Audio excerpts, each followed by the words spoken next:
Zee TV ప్రేక్షకులకి నమస్కారం.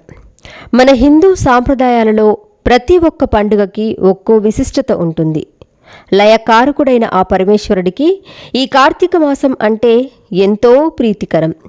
ఈ 30 రోజులు చేసే నది స్నానాలు, జపాలు, పూజలు, ఉపవాసాలు, దాన ధర్మాలు ఇలా చెప్పుకుంటూ పోతే ఎన్నో ఉన్నాయి. అందులో ఏ ఒక్కటి ఆచరించినా ఆ పరమేశ్వరుడి యొక్క సంపూర్ణ అనుగ్రహం ప్రతి ఒక్కరిపై తప్పక ఉంటుంది. కార్తీక మాసంలో ప్రతినిత్యం ఆచరించవలసిన విధులు. ఈ 17వ రోజు విదియ. ఈరోజు వనభోజనము శ్రేష్టము. ఉల్లి, ఉసిరి, చద్ది, చల్ల, ఎంగిలి, తరిగినవి నిషిద్ధాలు. ఈరోజు దక్షిణ తాంబూలాదులు స్వయం పాకంతో దానం ఇవ్వాలి. ఈ కార్తీక మాసంలో కార్తీక పురాణాన్ని పఠించినా విన్నా ఎన్నో శుభ ఫలితాలు కలుగుతాయి. అందుకని మనము ఆ కథను విని తరిద్దాం. కార్తీక పురాణం 17వ అధ్యాయం కర్తవ్య బోధ తత్వోపదేశము ఇప్పుడు తెలుసుకుందాం. మునీశ్వరుడు, ఓ ధనలోభి, నీకు కలిగిన ఆశ్చర్యము నాకు అర్థమైంది. ఎటువంటి పుణ్యకర్మ చేయనటువంటి, ఏ విధ ధర్మమును ఆచరించినటువంటి నాకు ఈ చెట్టు జన్మ నుండి విముక్తి ఎట్లా కలిగిందని నీకు సందేహం. జన్మ అనేది చేసిన కర్మఫలము. కర్మల వలననే ఆత్మకు దేహం అనేది కలుగుతున్నది.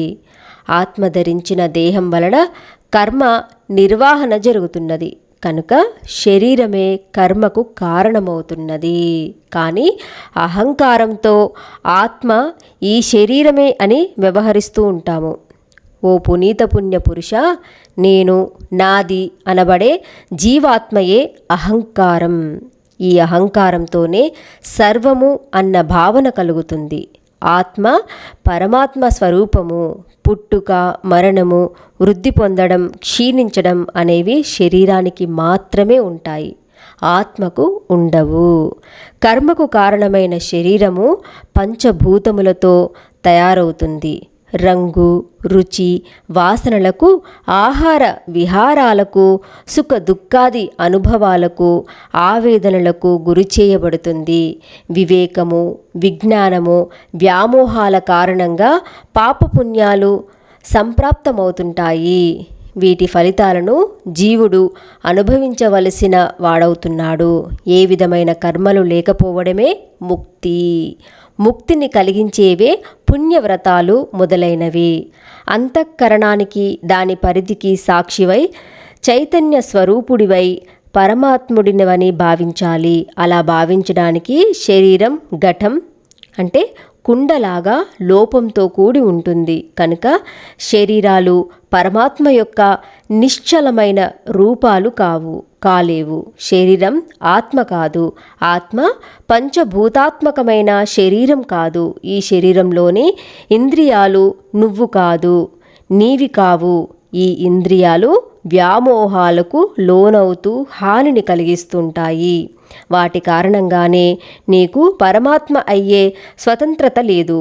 బుద్ధిని, దిక్కును ప్రయాణింపజేసే ప్రత్యేగాత్మ అని నిర్ధారణ చేసుకో. యావత్తు సన్నిధానం కారణంగా దేహేంద్రియాలు, జడత్వము, ప్రాణం ఉన్న పుట్టుక లేని ఆత్మ అని అనిపిస్తుందో ఆ పరమాత్మ నువ్వు అని నిశ్చయించుకోవాలి. జాగ్రత్త, స్వప్న, సుషుప్తి అవస్థలయందు పదార్థాలన్నీ కలిపి పోసినప్పుడు వికారములు లేనివాడై సాక్షిభూతుడై చూస్తున్నది ఎవడో వాడే నువ్వు అని భావించు.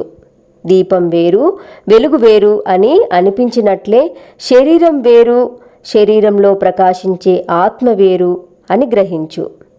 ఆత్మస్వరూపుడైన పరమాత్మను ధ్యానించు. సత్యాసత్యములయందు, ప్రియాప్రియములయందు ఇష్టుడైన సర్వసాక్షియే నిత్యమని నిశ్చయించుకో.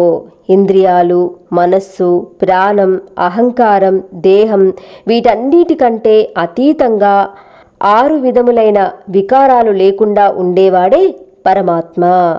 అజ్ఞాన అంధకారం లేనిది, చెరగనిది, చదరనిది, నిర్మలమైనది, సుఖ జ్ఞానం కలిగినది, ఆత్మస్వరూపం, సుఖానికి ఆనందానికి అతీతమైనది, పరిపూర్ణమైనది, శాశ్వతమైనదైన స్వరూపమే పరమాత్మ.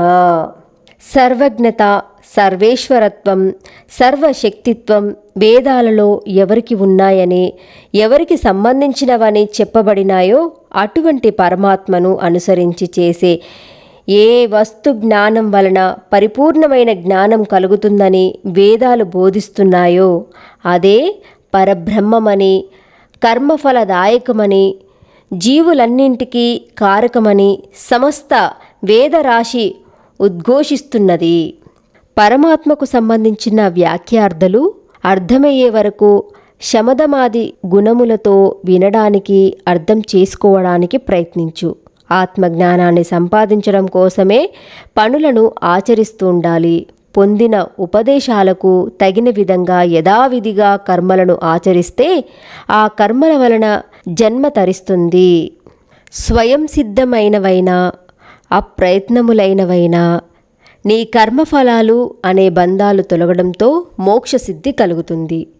అన్నీ నేనే చేస్తున్నాను, అన్నీ నావే, అంతా నాదే, నేనే గొప్ప అనే భావనను విడిచిపెట్టి మనను నడిపించేవాడు ఒకడు ఉన్నాడని తెలుసుకొని వాడిని తెలుసుకునేందుకు ఈ శరీరంతో ప్రయత్నించాలి అని ధనలోభి ద్వారా మహర్షి మనకు సూచిస్తున్నాడు. 17వ రోజు పారాయణం సమాప్తం. ఈ వీడియో కనుక మీకు నచ్చినట్లయితే లైక్ చేయండి, షేర్ చేయండి. మరిన్ని ఆధ్యాత్మిక విషయాల కోసం మా ఛానల్ని సబ్స్క్రైబ్ చేయడం మర్చిపోకండి. సర్వే జనా సుఖినో భవంతు.